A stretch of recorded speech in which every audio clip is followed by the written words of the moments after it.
Alléluia. Gloire et grâce soient rendues à notre Seigneur en tout et pour toutes choses.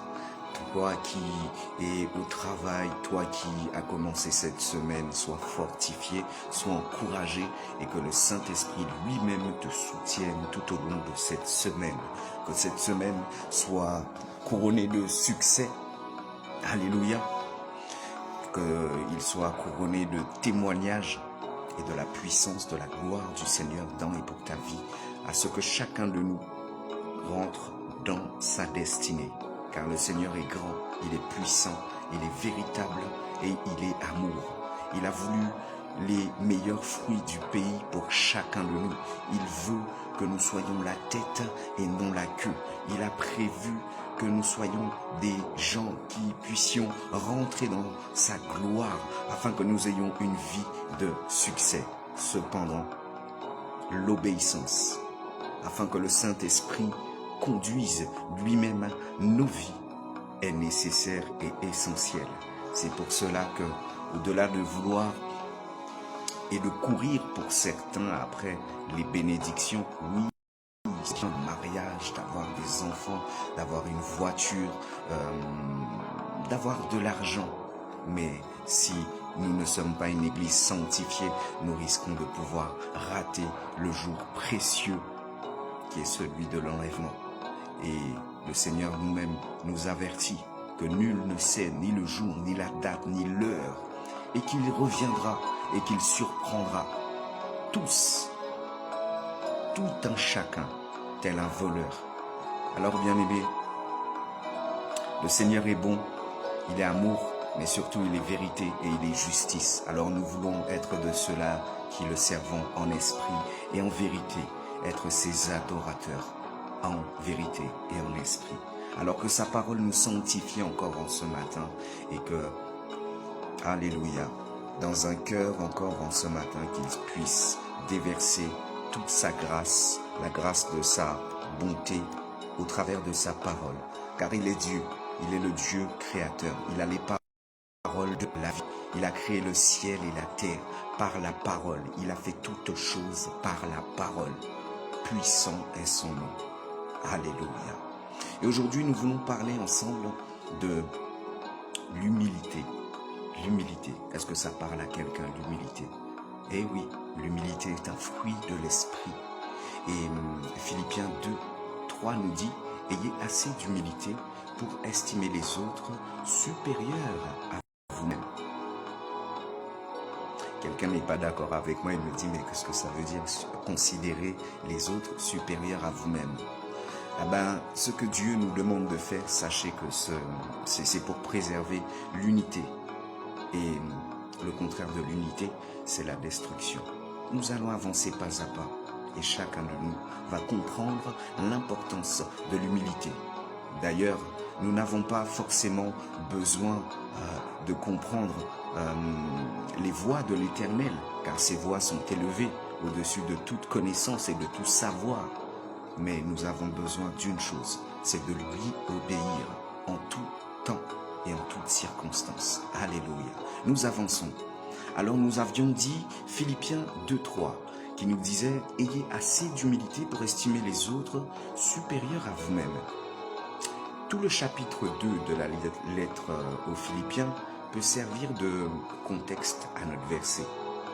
La partie centrale de cette exhortation de l'apôtre se déploie dans les versets 6 à 11 qui décrivent la kénose. La kénose, qu'est-ce que c'est la kénose? La kénose, c'est l'abaissement du Christ et son exaltation dans la gloire pour résister victorieusement à toute tentation de former des partis au sein de la communauté.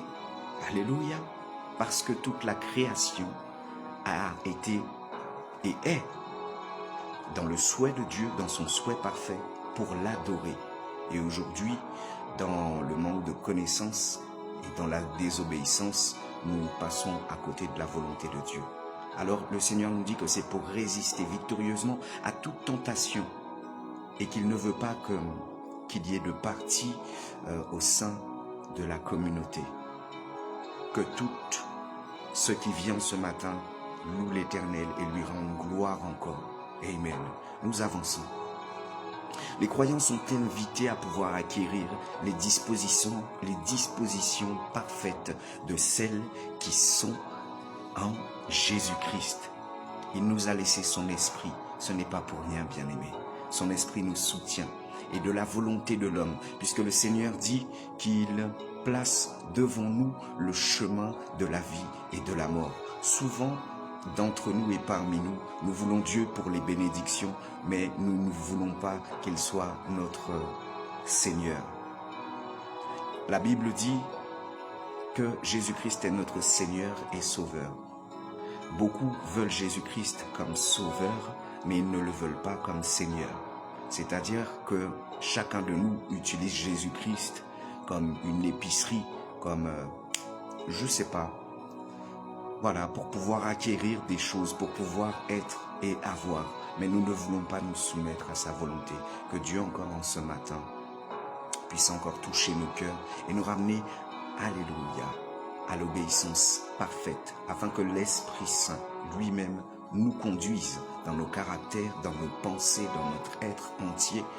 Alléluia, afin que jaillissent et fleurissent de nous les fruits de son Esprit Saint.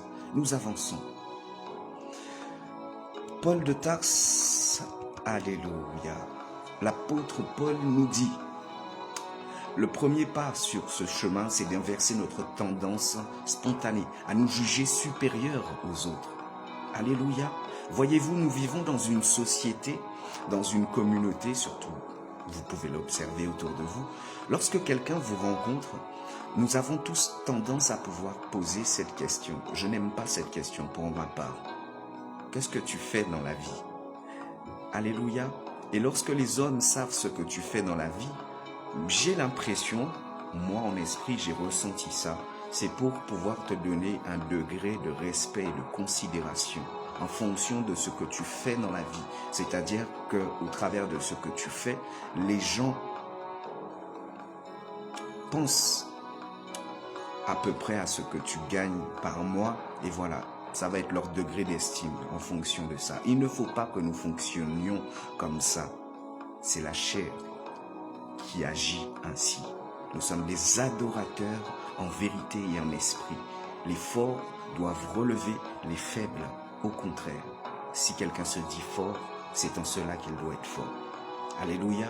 Nous sommes dans une société individualiste. Pour d'autres, égalitarisme.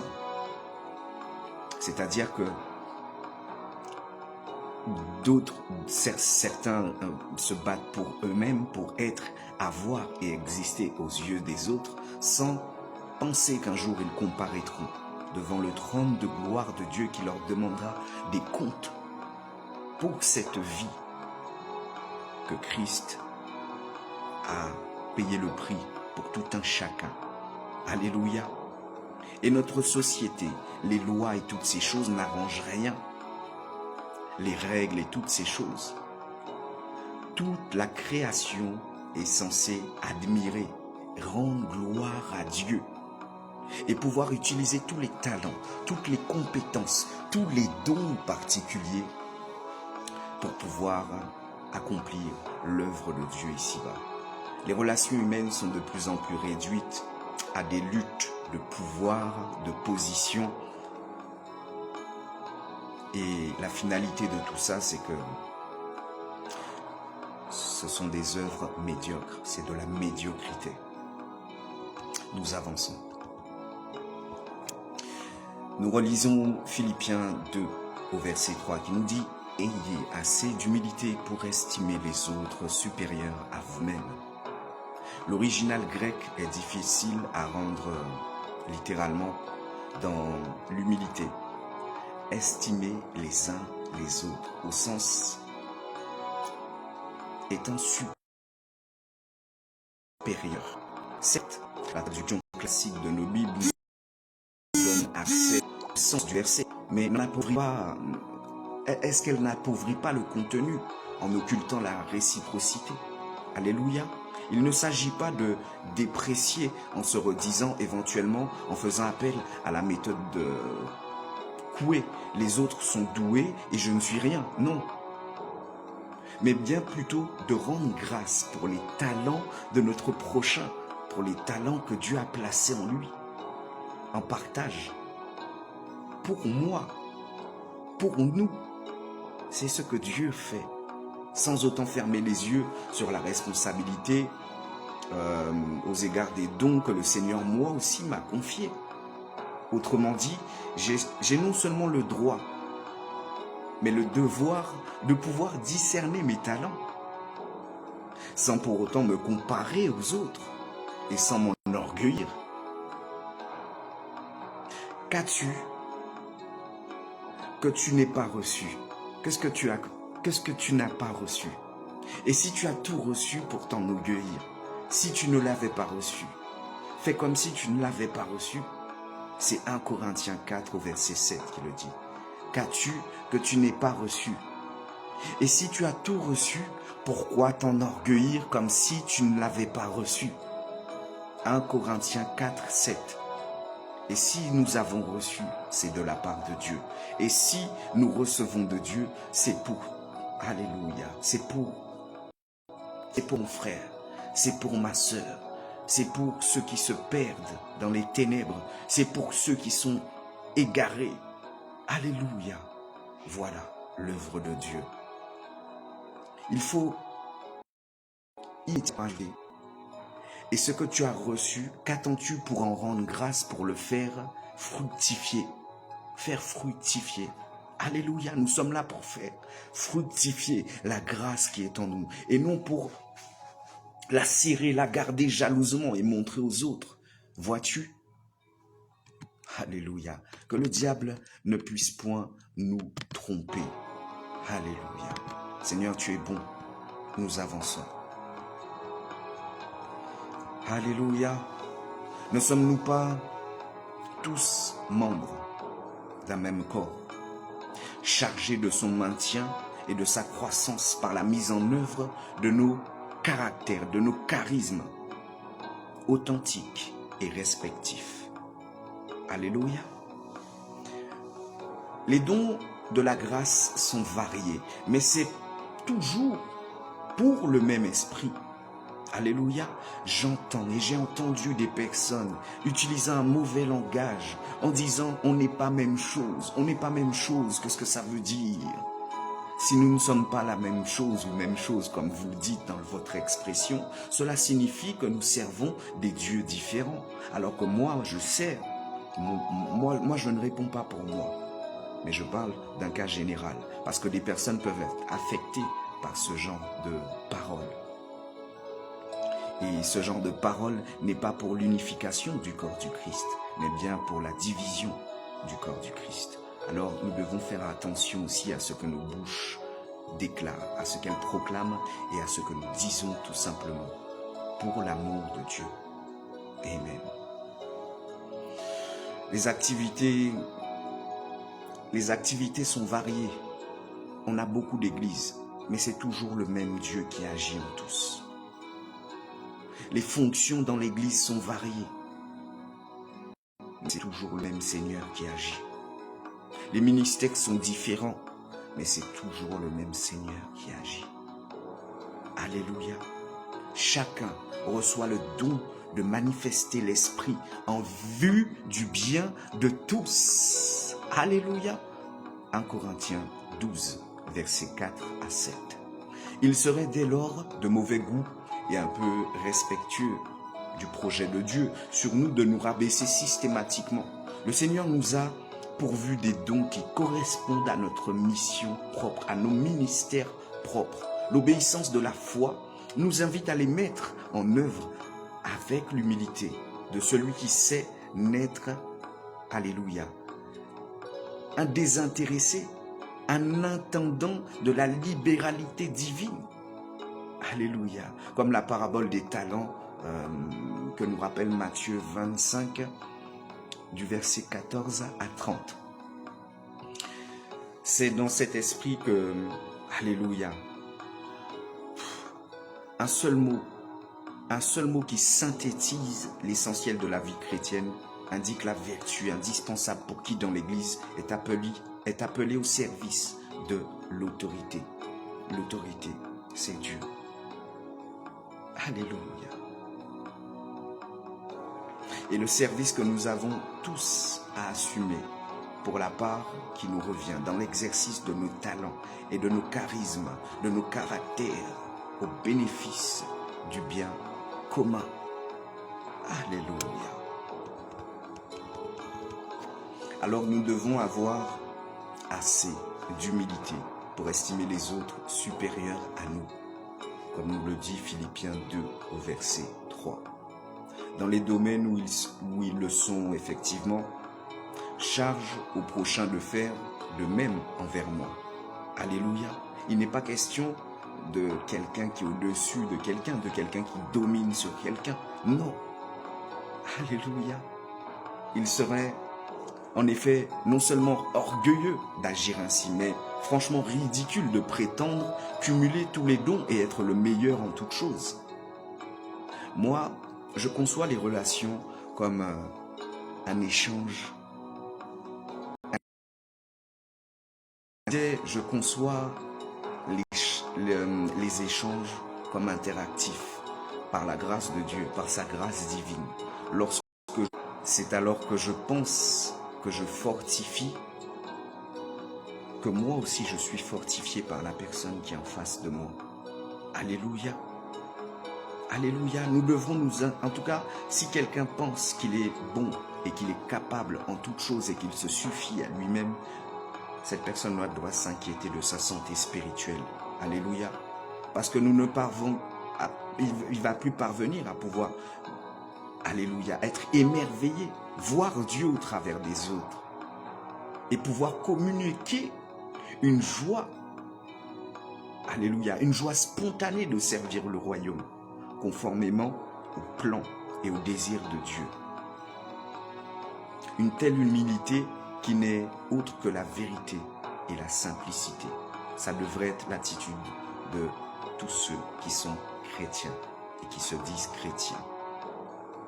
Ça devrait être une attitude normale au sein de la communauté chrétienne, dans nos églises, dans nos familles.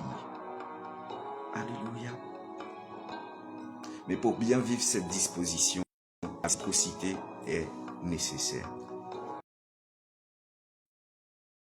Sans quoi, les membres finiront par être aigris. Ils vont pouvoir jalouser les talents des autres parce qu'on ne reconnaîtra pas les leurs. Or, celui qui essaye de se convaincre de sa valeur en dénigrant les autres ne sera jamais ni convaincu ni heureux. Alléluia, parce que l'envieux et le jaloux se focalisent sur leur manque. Et ils sont aveugles de ce que Dieu leur a donné. Dieu a dit que, alléluia, celui qui considère les petites choses, il lui donnera des grandes choses. Le malheur veut que nous puissions exiger en général que l'autre prenne l'initiative de pouvoir accorder la réciprocité. Ce n'est pourtant pas ce que Jésus nous enseigne. Tout ce que vous voudriez que les autres fassent pour vous, faites-le pour eux. Matthieu 7, verset 12. Sachons donc manifester notre estime, devoir estimer les autres. Alléluia, particulièrement dans les domaines où ils excellent. À pouvoir encourager un frère, lui faire réaliser la grâce que le Seigneur a placée en lui, afin que lui puisse perfectionner son don. Et c'est pour ça, et c'est à ça que ça sert la communion fraternelle. Avant toute chose, le perfectionnement des saints. En esprit et en vérité. Nous avançons. Alléluia. Parce que c'est dans le dialogue que nous nous construisons, dans la reconnaissance, dans la réciprocité des talents, du caractère, du charisme et dans la collaboration. Alléluia. Chassons de nos églises la jalousie, la haine et tout ce qui ne confère pas de Dieu. Les commérages, la moquerie, vouloir détruire le ministère de quelqu'un.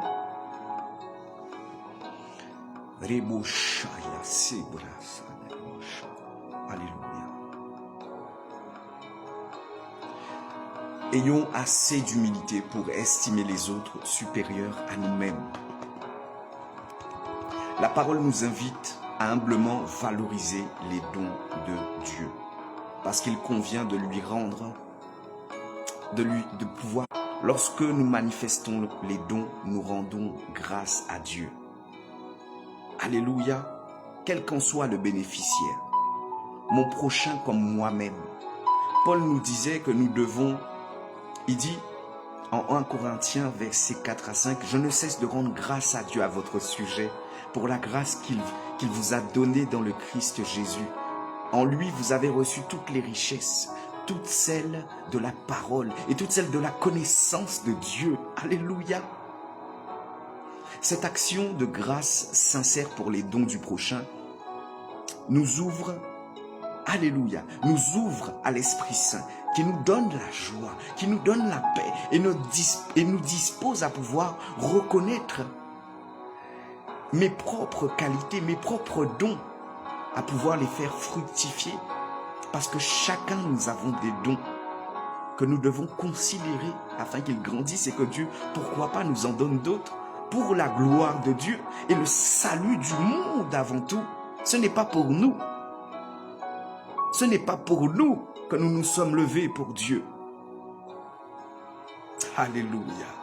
Avec la simplicité, l'humilité de ceux qui ont conscience que d'être que des serviteurs inutiles. Nous sommes des serviteurs inutiles. C'est la grâce de Dieu qui nous utilise et qui fait de nous des êtres de lumière. Amen. Alléluia. Est-ce que nous avons le souci de pouvoir discerner ce qui est digne de louange dans nos proches, dans notre entourage? Est-ce que nous avons ce cœur-là?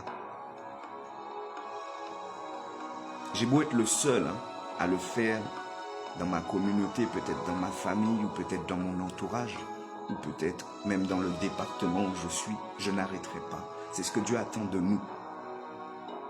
Et je vous jure, je vous en conjure que c'est ça qui te donne la paix, la joie, la sérénité et qui te rend inébranlable. Et rien ne m'impressionne sur terre. Je ne crains que Dieu. Nous avançons. Nous sommes appelés à pouvoir discerner ce qui est digne de louange chez nos frères, nos sœurs, nos bien-aimés et rendre grâce à Dieu pour ça. Nous sommes souvent rapides à faire la vérité sur ce qui ne va pas, sur les torts de nos prochains, sur les critiques. Mais lui rendons-nous justice? Est-ce que nous savons rendre justice en célébrant les qualités des autres?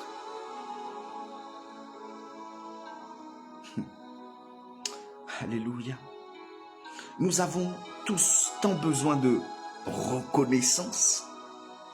Aussi, c'est un devoir de charité de pouvoir manifester à ceux qui partagent nos vies. Sinon, nous sommes des hypocrites. La Bible dit que celui qui n'a pas soin des siens est pire qu'un hypocrite. Ton frère, ta sœur, ta famille ont besoin d'être encouragés. Ils ont besoin qu'on estime leurs qualités. Ils ont besoin qu'on voie leurs qualités et qu'on leur dise. Nous sommes dans un monde égoïste et le monde nous a happés dans son courant à pouvoir voir les qualités d'autrui pour certains lui faire croire que sa qualité est un défaut ou que sa qualité n'en est pas une, ou même faire semblant de ne pas voir, de ne pas entendre et de ne rien dire. Que Dieu change nos cœurs, nous portons l'esprit de vérité, l'esprit de vie. Alléluia. Ne faisons pas partie de ceux-là qui faisons peser au quotidien le poids de la limitation. Parce que l'esprit de Dieu n'est pas limité et ce n'est pas un esprit de limitation. Voire de nos fautes, parce que ce sont des fautes. Alléluia.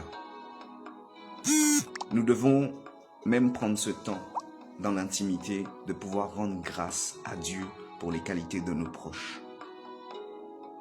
Nous devons prendre ce temps-là de pouvoir prendre le temps de pouvoir signifier notre reconnaissance. Je vous garantis que cela rendrait le joug quotidien plus léger Notre Seigneur ne nous dit pas, nous dit, prenez sur vous mon joug, devenez mes disciples, car je suis doux et humble de cœur. Car je suis doux et humble de cœur. Alors bien-aimé, ne joue pas au mal alpha que la société a inventé, mais sois le disciple de Jésus-Christ, notre Seigneur et Sauveur. Sois son adorateur en vérité et en esprit. C'était votre bien-aimé, votre serviteur, votre frère, Johan. Shalom, à très bientôt.